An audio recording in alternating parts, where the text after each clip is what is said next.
Et les pères me disent souvent, oui mais moi je travaille jusqu'à 20h30. Je dis, vous êtes là à 19h, vous couchez les enfants, après il n'y a pas de problème, vous retournez travailler. Lénaï, la charge éducative aujourd'hui, elle repose sur les mères.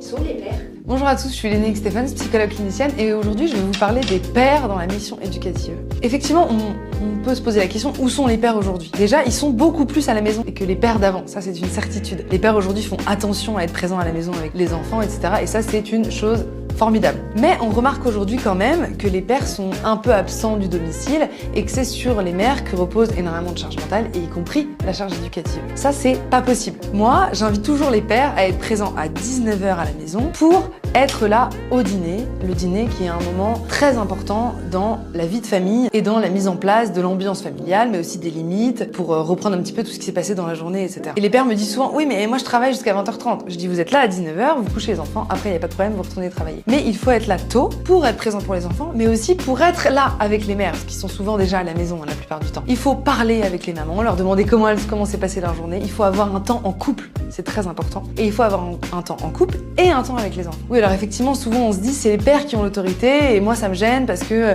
mes enfants n'écoutent que mon mari, etc. Aujourd'hui, il y a aussi énormément de mamans qui posent des limites éducatives et c'est très bien. Mais si vous remarquez que c'est souvent les papas qui parviennent peut-être avec leur regard ferme et leur posture à poser des limites, il faut utiliser ça. Et il ne faut pas hésiter à dire aux enfants, je vais en parler à papa, et avec papa, on n'est pas d'accord de ce qui vient de se passer, donc tu vas 5 minutes dans ta chambre, tu nous parles pas comme ça, avec papa, on n'est pas d'accord, etc. Ce qui est très important pour l'enfant, c'est de voir que ces deux parents sont d'accord.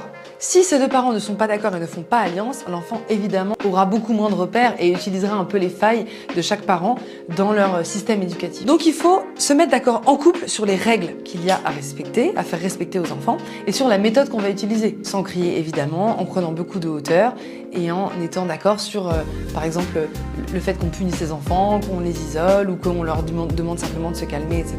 Rejoignez une communauté de mamans positives et engagées, abonnez-vous à Maman Vogue.